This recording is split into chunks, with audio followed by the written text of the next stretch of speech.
Right, so the information we're going to cover in the cells lecture is all in chapter 2 of your textbook. Right, so again, overview is pages 29 to 32. Then we're going to do our march through the organelles. Okay, then we're going to talk about the cytosol and the cytoskeleton, and lastly, cell-to-cell adhesions. So these are telling you exactly where in the textbook you can refer to get more information, to do the readings, etc.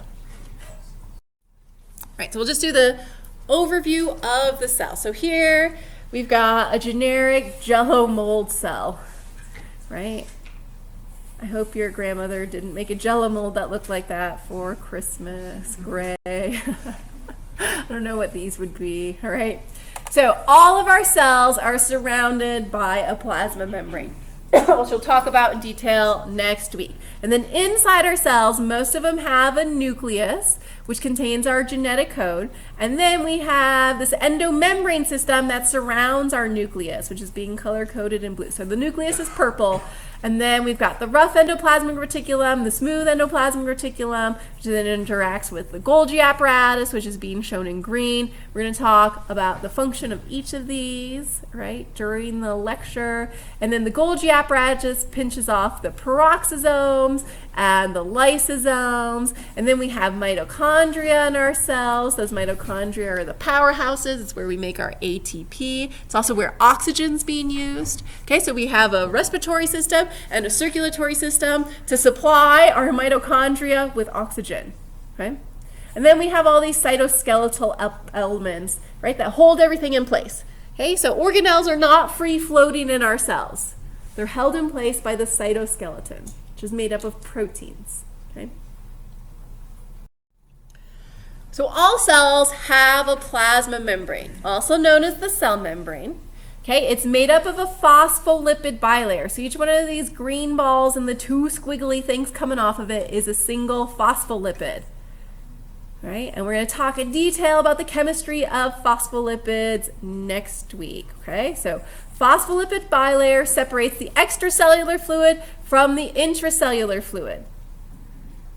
And these squiggly things are fatty acids, right? They're lipids. They don't like water. Okay, so anything that is water soluble can't cross the membrane unaided. It has to be transported. Because it has to be transported, it can be regulated. Okay, so things like ions, so sodium and chloride and potassium and calcium are all water soluble. So that means they have to be transported. Because they have to be transported, they can be regulated. So this means extracellular fluid and intracellular fluid can have a different makeup of those ions. Okay, and we have way more sodium in our extracellular fluid than intracellular fluid. And we have way more potassium in our intracellular fluid than our extracellular fluid. And we'll talk about why that is when we talk about transport across the plasma membrane. Okay, so our plasma membranes play a really important role in controlling the movement of molecules into and out of cells. Okay. Most cells have a nucleus, and if they do, it's going to be the largest organized cell component. Okay, some of our cells have no nuclei. What kind of cell has no nucleus? What? Blood cells. Blood cells, red blood cells in particular, red blood cells. Some cells have many nuclei. Anyone know an example of a multinucleated cell? Muscle cells, exactly. Okay. Cell or nuclei are enclosed by a double-layered nuclear envelope. Okay, so the cell membrane is a single layer. The nuclear envelope is a double layer of phospholipids. Right? And the reason why there's a double layer is because inside our nucleus is our DNA. And the DNA serves as the genetic blueprint. So you don't want to damage your DNA. So that's why it's double protected by that nuclear envelope. Okay? So it is the blueprint for cell replication, but our DNA also has functions when our cells aren't replicating, and that is to direct protein synthesis. Okay, so our DNA directs protein synthesis in our cells not replicating, and then it also directs cell replication. So here we've got our cell. Everything's grayed out except the nucleus being shown in purple. Inside the nucleus we have the nucleolus, and this is where ribosomes get made. We'll talk about ribosomes on Friday. Okay, and then we have these pores between that double layer nuclear envelope, and that allows RNA and proteins to enter or leave the nucleus. So there are some pores to allow things to move or enter the nucleus. Okay, outside the nucleus is the cytoplasm. Okay, and the cytoplasm has our organelles, and everything that's not an organelle is the cytosol. Okay, organelles are highly organized, membrane-enclosed structures. We're going to talk about the major organelles on Friday, and then everything that's not wrapped in a membrane is the cytosol. Okay, and the cytosol is just a gel-like mass, and that's where we have the cytoskeleton that's holding everything in place. Okay, so on Friday we'll go through all the different organelles. Okay. All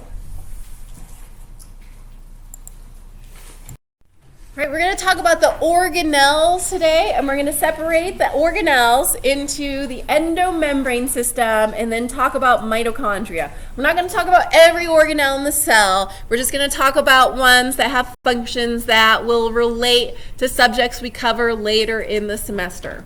Okay, so in the endomembrane system, we're going to talk about the endoplasmic reticulum, the Golgi complex, lysosomes, and peroxisomes. And then we'll talk briefly today about mitochondria, but we'll talk about mitochondria a lot more. We talk about cellular metabolism, because they're where metabolism occurs. Okay, so we'll talk about mitochondria in more detail a little later. Okay, so the endoplasmic reticulum is part of the endomembrane system, and it is abbreviated ER. So for this class, ER always means endoplasmic reticulum, not emergency room. Okay, so if we talk about the ER, we're talking about the endoplasmic reticulum. It's this elaborate fluid-filled membranous system. Okay, and those membranes are made up of phospholipids that's present throughout the cytosol. And its primary function is protein and lipid manufacture. And it can get separated into two distinct portions. We have rough endoplasmic reticulum and smooth endoplasmic reticulum. Okay, rough endoplasmic reticulum does protein synthesis.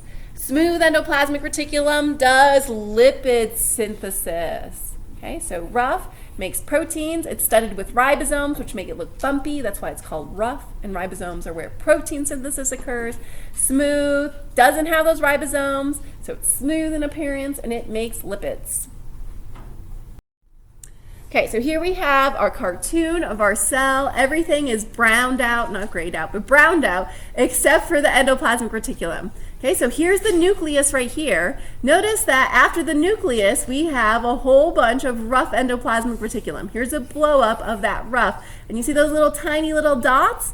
Those are what give it the bumpy appearance. So here it's even bigger blow up. Those little bumps are ribosomes. Okay, so the rough endoplasmic reticulum occurs right after the nucleus. It's studded with ribosomes, which give it a bumpy appearance, and it does protein synthesis. Okay, from the rough endoplasmic reticulum, the smooth endoplasmic reticulum is directly connected by membranes. Okay, but it's more little tiny interconnected tubes, no ribosomes present, so here we have a blow up here, so it's smooth in appearance, and it does lipid synthesis. Okay, so rough does protein, smooth does lipid. Here we have an actual micrograph. So it's an electron micrograph, a blow up of a cell, and these lines right here are the membrane. Okay, and then these little bumps are the ribosomes. So it gives that bumpy appearance to the rough endoplasmic reticulum. Okay, those ribosomes do protein synthesis. Okay, we also have ribosomes that are just hanging out in our cytosol, and they also do protein synthesis, right? But they make proteins that are going to be used by the cell. The ribosomes in the rough endoplasmic reticulum make proteins that are going to be secreted from the cell or used in the membrane of the cell. Okay, so the rough ER makes proteins that are going to be secreted. So remember we talked about the pancreas having exocrine function, and one of the exocrine functions was releasing digestive enzymes. Enzymes are proteins. They're being secreted from cells in the pancreas, and so those digestive enzymes are made in the rough endoplasmic reticulum. Okay, so cells that are specialized for secretion, like exocrine cells, have a ton of rough ER. Right? Or cells that do extensive membrane formation. So cells that have microvilli, like those lining our small intestine, they have to constantly synthesize more membrane because they have so much of it, right? So they'll also have a lot of rough ER. So those enterocytes that line our small intestine will also have a lot of rough ER to make the proteins that then stud those membranes that are actually transporters to absorb all those nutrients in our small intestine.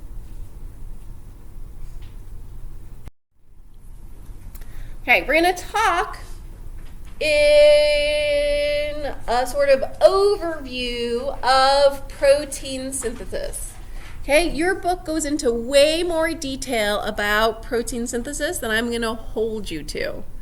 Right? We're going to just do the basics of protein synthesis. Protein synthesis occurs in ribosomes. And ribosomes are either in the rough ER or they're just in the cytosol. But they function the same no matter where they are. Okay? Ribosomes are made up of ribosomal RNA. So our RNA is ribosomal RNA. Right? And it's this peach color. The ribosomes are these two interconnected peach blobs, right? That's ribosomal RNA. And those ribosomes do protein synthesis. And who remembers where in the nucleus ribosomes are made? You can look back in your notes if you don't remember. There's a structure in the nucleus that makes ribosomes. And it's called the nucleolus. Okay, so ribosomes, RNA, gets transcribed in your nucleus. Okay, and that RNA is then folded into ribosomes, and those leave the nucleus and either associate with the rough endoplasmic reticulum or with the cytosol.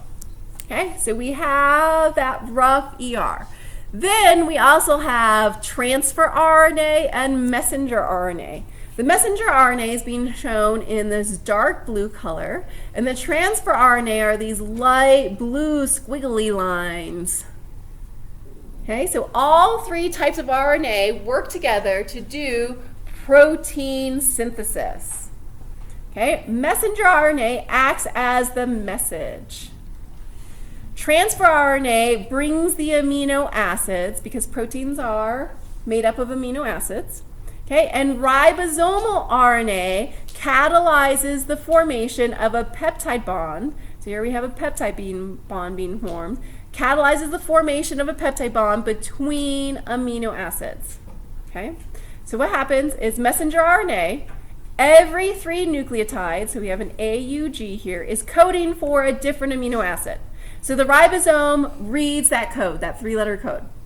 The transfer RNA brings the appropriate amino acid. So that AUG was coding for methionine. So this green blob up here is the amino acid. That particular amino acid is methionine. You don't have to memorize any of the codes or names of the amino acids. Okay? So AUG was read by the ribosome. Transfer RNA brings the methionine. Okay, and then the ribosome reads ACG, which codes for serine. Transfer RNA brings that second amino acid, the serine. And then the ribosome, that larger subunit, catalyzes the formation of the peptide bond. So now methionine and serine are actually sharing electrons. They have a covalent bond. And for proteins, those covalent bonds get a special name. It's called a peptide bond. Okay, really strong. Right? Then the ribosome is going to read the next 3-letter code, CAA, and that is for glutamate. Okay, so transfer RNA brings the glutamate. The larger subunit in the ribosome catalyzes the formation of a peptide bond, and this goes on and on and on. Okay, so it just reads that entire message from the messenger RNA. And then you get a longer and longer and longer peptide, which will eventually disassociate from the ribosome and get folded up. We'll talk about that folding a little later. Okay, so those ribosomes are making the proteins. Okay, and then the proteins end up in the lumen or inside of those membranes. Okay, and that lumen of the rough ER is directly connected to the lumen of the small ER. Okay, so those proteins get secreted in the lumen of the rough ER and they end up in the lumen of the smooth endoplasmic reticulum. And what does the smooth endoplasmic reticulum make? Lipids, right? And some of those lipids, one of the classes of those lipids are phospholipids, and phospholipids make up membranes. Okay, so basically the smooth ER is then making the membranes that are then going to wrap the proteins, right, for secretion. Okay, so the rough ER makes the proteins, the smooth ER packages them into what's called a vesicle.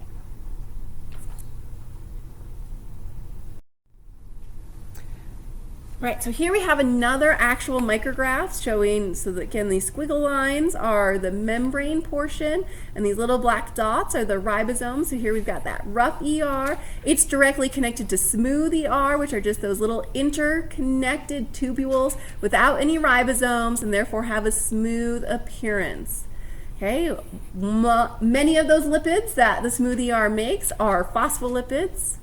Right? And those phospholipids make the packages that the proteins from the rough ER get packaged into. Okay, so one of the major roles of the smooth ER is lipid synthesis.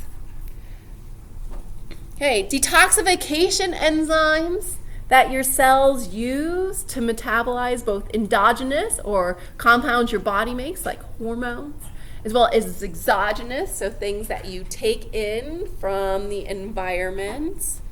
Those detoxification enzymes are present in high abundance in your liver cells within the smooth endoplasmic reticulum. Okay, so the enzymes that degrade things like acetaminophen, or all the weird dyes in your Captain Crunch, okay, or all those weird things in your Monster drink. Okay, as well as hormones, etc. Right, so we've got proteins that got made in the rough endoplasmic reticulum. They're going to get packaged in the smooth endoplasmic reticulum. Okay, and then they're going to get wrapped into vesicles. So here's a vesicle pinching off that we can see. So you see this circle, it's surrounded by a membrane. It's probably filled with proteins. Those vesicles are going to go to the Golgi complex, which is what we're going to talk about next. Okay, so the Golgi complex, or Golgi apparatus, same thing. So some textbooks call it the Golgi complex, some call it the Golgi apparatus, exact same thing. It is closely associated with the endoplasmic reticulum because it's receiving vesicles from the smooth endoplasmic reticulum. Okay, it's made up these flattened, slightly curved, membrane-enclosed sacs, and those sacs get a special name called cisternae. Okay, we're going to talk about mitochondria. Mitochondria also have cisternae. It's just we have these flattened membrane sacs. The number of Golgi complex varies with cell type. Okay, so let me tell you the functions of the Golgi complex, and then we can come up with cells that might have more Golgi complexes than others. Okay, one of the major functions of your Golgi complexes is processing raw materials into finished products. And for this class, what you can think about is the Golgi complex folds your proteins.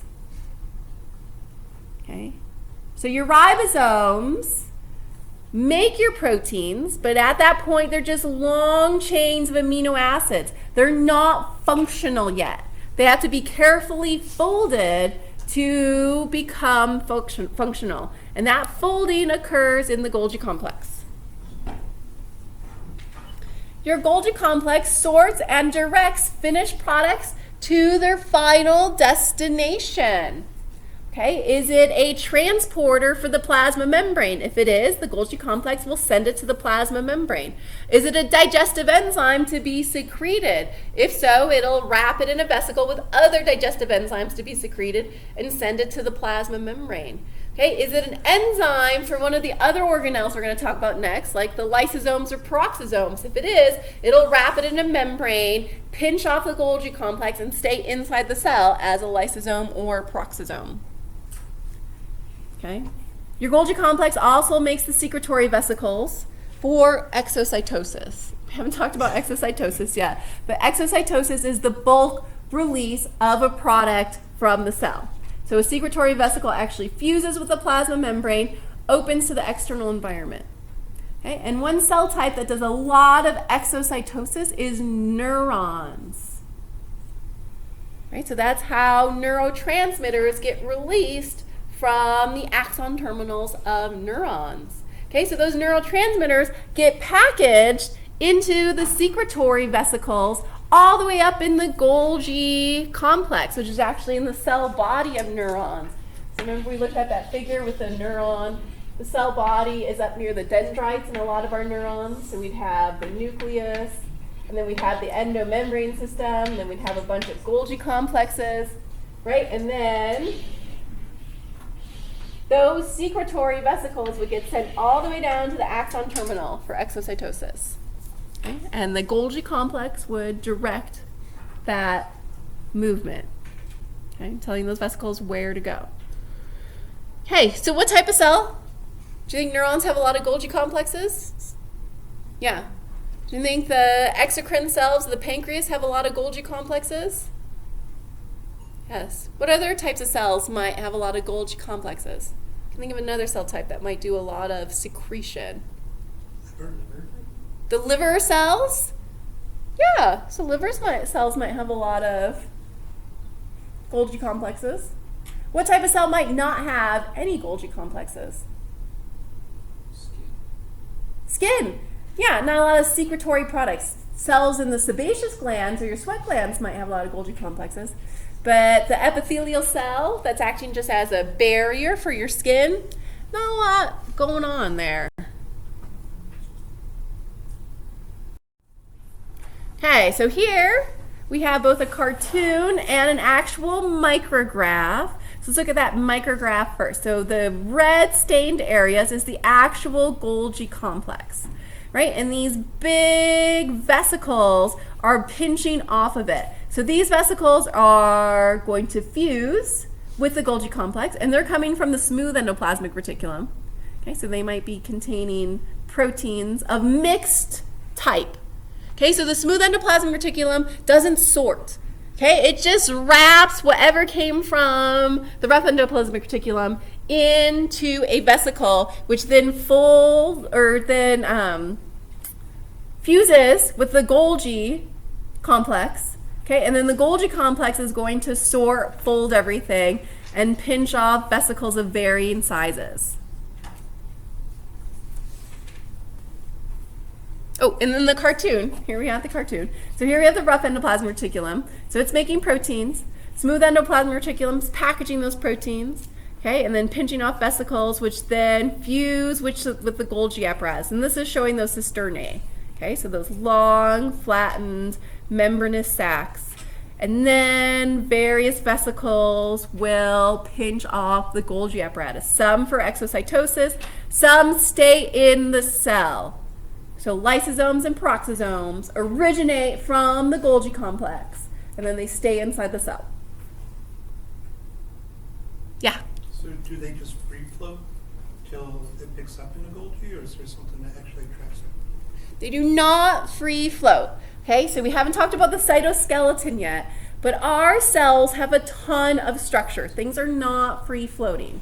Okay, so there's actually cytoskeletal elements that connect the smooth endoplasmic to the Golgi complex, and they act like train tracks. And then there's motor proteins that walk things along. Okay, so those vesicles are not just fusing, not just floating, waiting to fuse with the Golgi complex. They're actually walked there. And same thing with the vesicles that leave the Golgi complex. They get put on specific tracks. Question in the back. Since the Golgi apparatus seems to look similar to the ER, what's the best way to tell them apart? So the best way to tell them apart is that A, it's going to be farther from the nucleus, and B, the smooth because it's smooth just like the smooth endoplasmic reticulum. The smooth endoplasmic reticulum is those little interconnected tubules, right? Whereas the Golgi complex is these flattened cisternae. Pancakes. Pancakes, yeah, like pancakes. Whereas you've got little tubes for the smooth endoplasmic reticulum. Yep. When you're doing micrographs, oftentimes people use specific stains that stain specific parts of the cell too. Yep.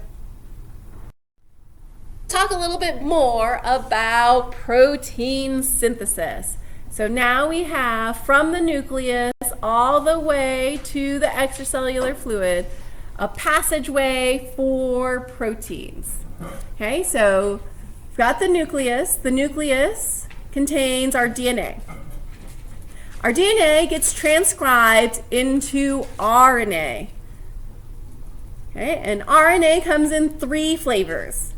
mRNA brings the message to the ribosome. So mRNA is messenger RNA. Okay, rRNA is what the ribosome is made up of. So it's ribosomal RNA.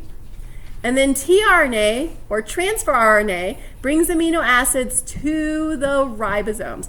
All 3 types of RNA are made in the nucleus, and then they're going to leave the nucleus through those nuclear pores.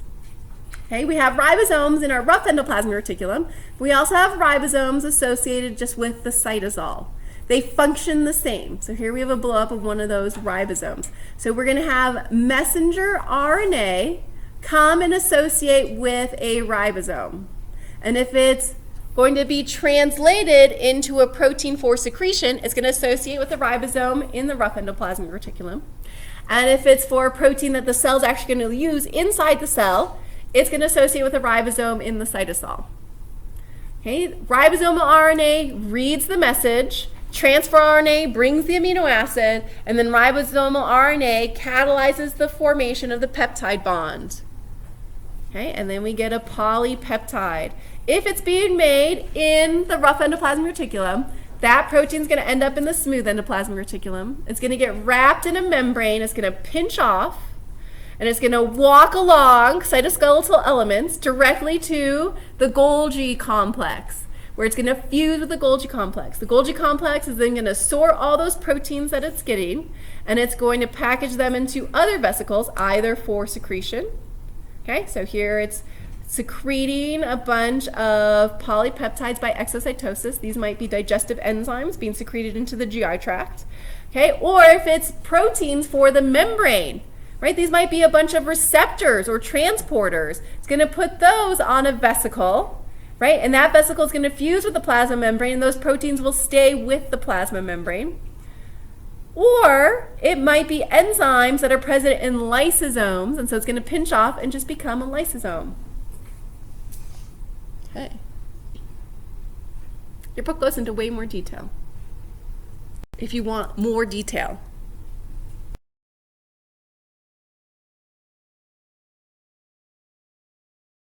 This student is cramming for her biology test with only a frosting-covered donut for lunch. Specialized cells in her pancreas respond to the increasing amount of sugar in her blood by releasing insulin, a small protein that regulates blood sugar levels. Let's go inside one of these cells to see how this protein is manufactured.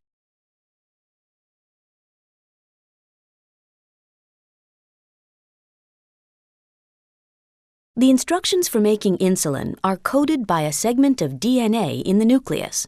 In transcription, an enzyme zips along the DNA, forming RNA, shown here in red.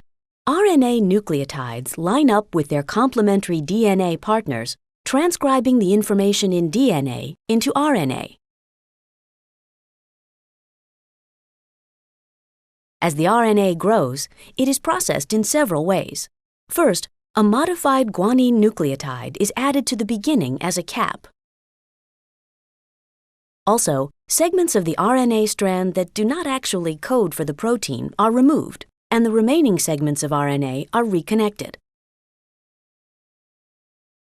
Finally, extra adenine nucleotides are added to the end of the RNA strand, forming a tail. The completed messenger RNA, mRNA, now leaves the nucleus.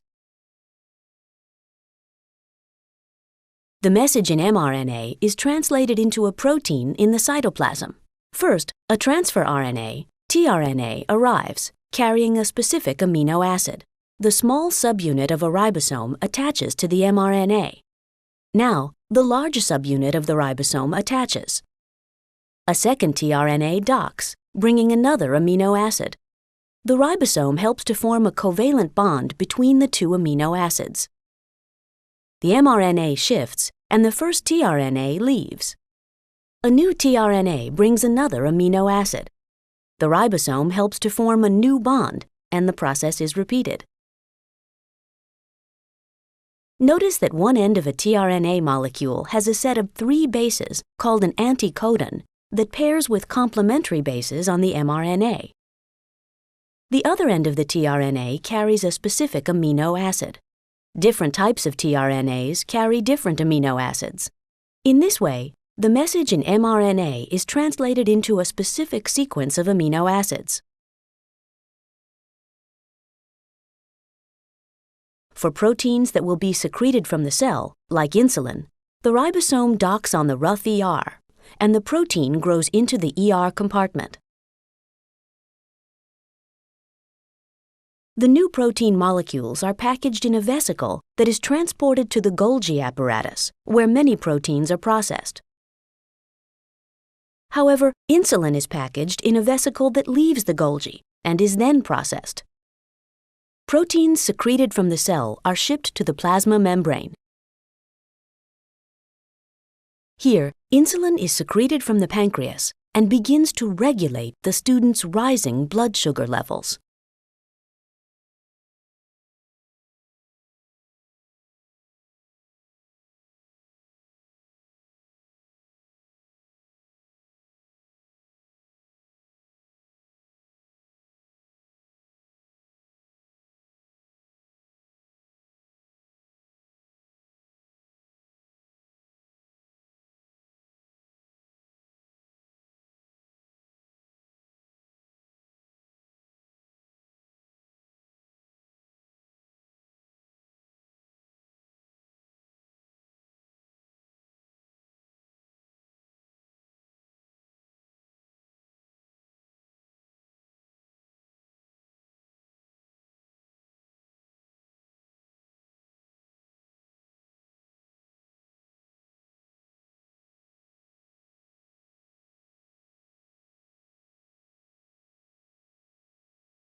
All right, so we're going to move on to our next organelle, which pinches off the Golgi complex. Okay, and that organelle is the lysosome. And it is a membranous sac that contains hydrolytic enzymes. What do hydrolytic enzymes do? Do they break things or do they make things? They break things because they do hydrolysis. Okay, the process of hydrolysis is adding water to break a covalent bond. Okay, so lysosomes have enzymes that break down macromolecules. So you can think of them as your intracellular stomachs.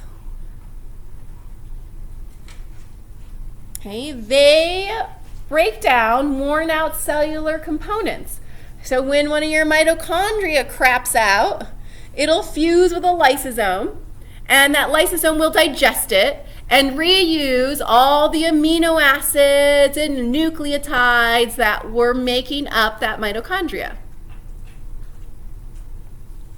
Okay, anything that gets taken into cells. So we have white blood cells that are phagocytic specialists, and phagocytosis is cell eating. Okay, so something like a neutrophil or a macrophage, which are white blood cells that do phagocytosis, they might engulf a bacteria. They'll wrap it in a vesicle. That vesicle will fuse with a lysosome. The lysosome will digest that bacteria. Okay, all that resulting material is then recycled. It's released back into the cell for protein synthesis. Okay, for cell replication, etc. Your cells are very eco-friendly. They reuse almost everything. Okay, so here we have this nice cartoon showing the origins of a lysosome. So we've got the rough endoplasmic reticulum. Most enzymes are proteins. Okay, so the hydrolytic enzymes that are in your lysosomes are proteins. They're made in the rough endoplasmic reticulum. They're packaged in the smooth, sent via vesicles to the Golgi complex. See, this figure is calling it the apparatus. Same difference, okay? Complex or apparatus, same thing.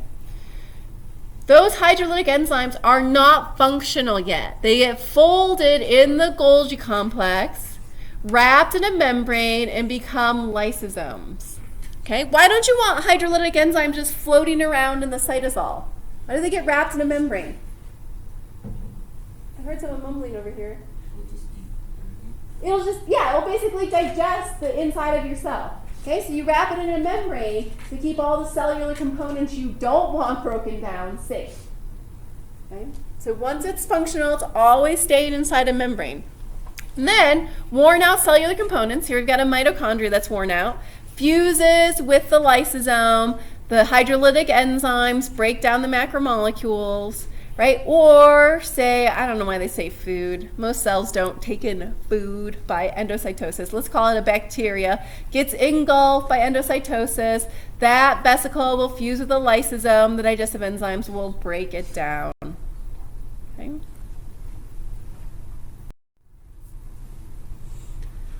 The second type of organelle that pinches off of the Golgi complex are the peroxisomes. Okay, they are much smaller in size than the lysosomes. So here we have that browned out cell. All the lysosomes are being shown in yellow. All the peroxisomes are being shown in red. Right? They also have enzymes inside of them. Okay, so peroxisomes also have enzymes inside of them, but their most abundant enzyme is the enzyme catalase. And what catalase does is it converts hydrogen peroxide, H2O2, into water and oxygen. Okay, so hydrogen peroxide is H2O2. The enzyme catalase, which is present in your peroxisome, converts H2O2 into water and oxygen. Okay, what happens if you spill hydrogen peroxide on your clothes? Kills it. Kills your clothes?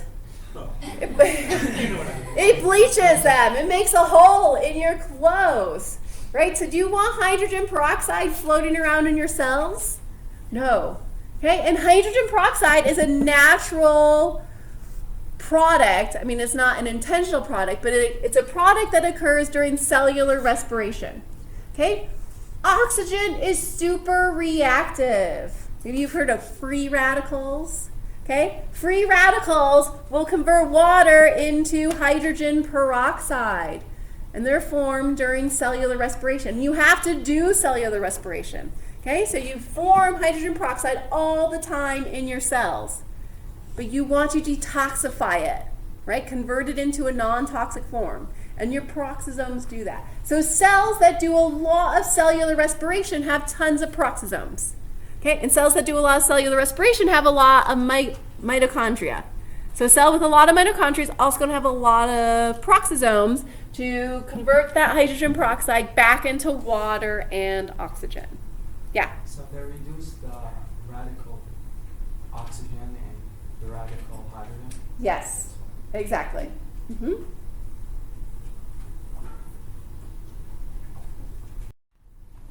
Okay, the last organelle we're going to talk about before we talk about the cytoskeleton is the mitochondria. And you can think of it as your smokestacks of your cells, right? They're the energy factories. They're where most of your ATP is produced. Okay, so what your mitochondria are doing is breaking down macromolecules like carbohydrates, carbon skeleton of amino acids, or lipids. They're breaking those covalent bonds between those macromolecules. That's causing a release of energy, and the mitochondria harnesses that energy and forms ATP. And then the rest of your cell runs on ATP. Okay, so mitochondria are converting glucose and the carbon skeleton of amino acids and fatty acids into ATP for the rest of your cell to do work. Okay, and so your mitochondria contain the enzymes for the Krebs cycle and the electron transport chain, which we'll talk about in a little more detail when we talk about cellular respiration. Okay, your mitochondria have a double membrane. Okay, there's the outer membrane and the inner membrane. At least they get really nice names. Okay, the outer membrane and the inner membrane. The inner membrane is folded into structures called cristae. Okay, what other organelle has cristae? The Golgi complex, exactly. Okay, this means the mitochondria has two spaces. The space between the inner membrane and the outer membrane, and it's called the intermembrane space. And then the inner portion of the inner membrane, okay, is called the matrix. It's where Keanu Reeves hangs out. Okay, although maybe you guys are too young to have seen The Matrix. Okay, the matrix is where the Krebs cycle occurs. Okay, the matrix is at a neutral pH. That intermembrane space is really acidic, and we'll talk about why when we talk about the electron transport chain. Okay, and then the proteins that do the electron transport chain are on that inner membrane. Here's an actual micrograph of one of those mitochondria with that outer membrane, and we can see those cristae, and here's the matrix, that inner portion. Okay, and so cells that do a lot of work and need a lot of ATP have way more mitochondria than cells that don't do a lot of work. Okay, so epithelial cells lining our skin surface, not really metabolically active. Not many mitochondria. The epithelial cells lining our small intestine, the enterocytes that do all that absorption, loads of mitochondria. Okay. So the cristae is the same unless the inner basically. The cristae are formed from the inner membrane. Yes. Yep. So the inner membrane form the cristae. Right, so we're done talking about the organelles. We're going to talk about the cytoskeleton next. Unless anyone has any questions about the organelles. Okay. So everything that's not wrapped in a membrane is the cytosol. It's about 55% of total cell volume. It's semi-liquid, right? And it contains the cytoskeleton. And some stuff happens in the cytosol. There's enzymatic regulation of intermediate metabolism. For this class, this is glycolysis. Okay? Glycolysis occurs in the cytosol. You get protein synthesis. So you have ribosomes in the cytosol, and those are proteins that are going to be used within the cytosol. Okay? And then this is where you store fat. So our adipocytes, or our fat cells, are full of triglycerides, and all those triglycerides are hanging out in the cytosol. Okay, it's also where you store glycogen, which is how we store carbohydrate. So our hepatocytes in our liver and our skeletal muscle cells will store glycogen. Okay, and then also secretory vesicles. So all those secretory vesicles in our neurons that are filled with neurotransmitters are hanging out in the cytosol. But let's talk about the cytoskeleton. So the cytoskeleton is made up of protein fibers. They support the shape of the cell, they anchor the organelles, and they aid in movement of the cell. So if a cell is mobile, say like a sperm cell, okay, the flagella is made up of cytoskeletal elements, and the whole cell moves when the flagella moves, right? Or most cells are stationary, and the cytoskeleton aids with movement within the cell. We're going to talk about 3 different types of protein fibers. Microtubules are the largest. Intermediate filaments are intermediate in size, and they're the permanent cytoskeleton elements. Okay, microtubules can rearrange themselves, and then the smallest cytoskeletal elements, the microfilaments, can also rearrange themselves. Okay, but those intermediate filaments are permanent. Okay, so here we have a cross-section of our cell. We see some rough endoplasmic reticulum, some smooth. Here's a mitochondria, and here we've added in cytoskeletal elements. So notice how all those organelles are attached to the cytoskeleton, and the cytoskeleton is attached to the plasma membrane. Okay, so it's giving the cell shape, and it's anchoring those organelles. Okay, and the beige-colored ones are microtubules, the blue ones are microfilaments, and these pinkish purple ones are intermediate filaments. So let's talk about those microtubules first. Here we have an actual micrograph, okay, of cells that have been stained to show tubulin only. So notice the extensive amount of cytoskeletal elements of just microtubules in cells. Okay, these little sort of blank spots are where the nuclei are. Okay. Microtubules are hollow. They're made up of the proteins tubulin, and they give support, they give structure, and they aid in movement of either the cell or contents within the cell. Okay, so your cells have extensive amount of microtubules. Hey, the centrioles in our cells, which are being shown here, are the microtubule organizing center, and they play a huge role in cell division, and we are going to talk about cell division. Okay, so just know that centrioles organize your microtubules, but we won't talk about their role in cell division. Okay, microtubules aid in the movement of cells. So flagella and cilia are made up of microtubules. Okay, and they have the same arrangement of microtubules, this 9+2 arrangement, which we'll look at in the next figure. Okay, and both flagella and cilia get anchored in the cell body by what's called a basal body. However, they differ in the fact that you have usually only one flagella, and it's really long.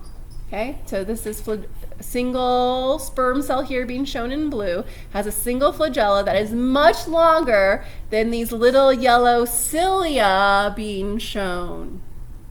Okay, so cilia are short and numerous. Okay, and we have cilia in the epithelial cells lining our respiratory tract to help bring mucus up. Okay, and there's also cilia lining the female reproductive tract to aid in sperm moving towards the oviducts for fertilization. Okay, so here we're showing the attachment of a cilia, but it works the exact same for a flagella. So this is the 9+2 arrangement. There are 9 groups of 2 microtubules. So that's that 9+2. And here's the basal body that's anchoring that cilia into the cell. And basically what happens is those microtubules rearrange themselves, and that's what causes that whip-like motion. Your textbook goes into some detail on how that actually works, right? But remember, microtubules can rearrange themselves. They're not permanent. Yeah? What did you say the 9+2? Oh, here's the 9+2 arrangement right here. So you see there's 9 groups of 2. So each group of 2, this is a group of 2, this is a group of 2, this is a group of 2. These are all tubulin molecules. This is a group of 2. If you count it up, there's 9 groups of 2, including the center one. That's that 9+2. Flagella arranged the exact same way. Okay, and then here's that basal body that attaches it to the cell.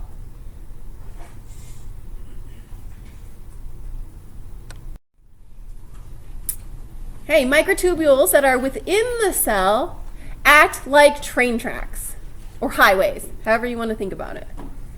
Okay, so you have these microtubules throughout the cell, these interconnected pathways, and then we have these motor proteins. So this purple blob is a motor protein. So basically this motor protein is attached to a vesicle, and then it has these foot processes that attach to microtubules. and it uses ATP to walk along the microtubule. Okay, so vesicles are not free floating. They're actually being walked along the cytoskeleton to their destination. Yes? We need to know how that process works as far as the proteins actually knowing. No, you don't need to know how it binds, etc. Yeah, just that there are motor proteins that walk vesicles along the microtubules. Okay? Yep. Yeah? How do these motor proteins know where to go? Good question. I don't know. And I'm not sure if anyone knows, right? This is cell biology. This really intrigues you. Take cell biology. Yeah. This is where I was talking about some people are super interested in mechanisms. Okay? And if you really want to know mechanisms, cell biology is where you want to go next. Okay? Okay. Another type of cytoskeletal element, so we're going to switch gears and talk about microfilaments. These are the smallest. They are made up of actin and they're solid. Okay, so microtubules are hollow, made up of tubulin. Microfilaments are solid and made up of actin, but they can also rearrange, so they're not permanent. Okay, actin plays a major role with myosin for muscle contraction. Okay, so actin and myosin interact to cause muscle contraction, and we will talk about that mechanism when we talk about muscle physiology a little later in the semester. Okay, microfilaments are also used for amoeboid movement, so where you get localized movement of the plasma membrane. So here we have a phagocyte, so a neutrophil or a macrophage. It's a white blood cell, that's why it's white in appearance, and it's sending out a pseudopod. So it's making an extension of its plasma membrane to come over here and investigate this bacteria. And the reason it's able to push its plasma membrane out into a new shape is because actin is rearranging itself. Okay, so the microfilament is causing that movement, that localized movement of the plasma membrane. Okay, it's just actin rearranging itself. Okay, the last type of cytoskeleton element, and these are intermediate in size, are the intermediate filaments. They're the most diverse group, so their protein composition varies greatly. They form rope-like structures that don't rearrange themselves, and they give the cell its shape and help anchor the organelles, okay, because they're stable. So keratin is an intermediate filament. Okay, and you probably have all heard of keratin before. High amounts of keratin in our hair and nails. Right, so we're going to finish up our cell lecture by talking about cell-to-cell adhesions. Right? Most of our cells are not free-floating. Okay, they're attached to adjacent cells to form tissues. Tissues form organs. Organs do homeostasis, right? And there are three major types of cell junctions that have a specialized function. Okay, and those three types of junctions are desmosomes, which you can also think of as rivets. Okay, and if you don't know what a rivet is and you're wearing jeans, it's those little metal things holding the pockets on. Okay.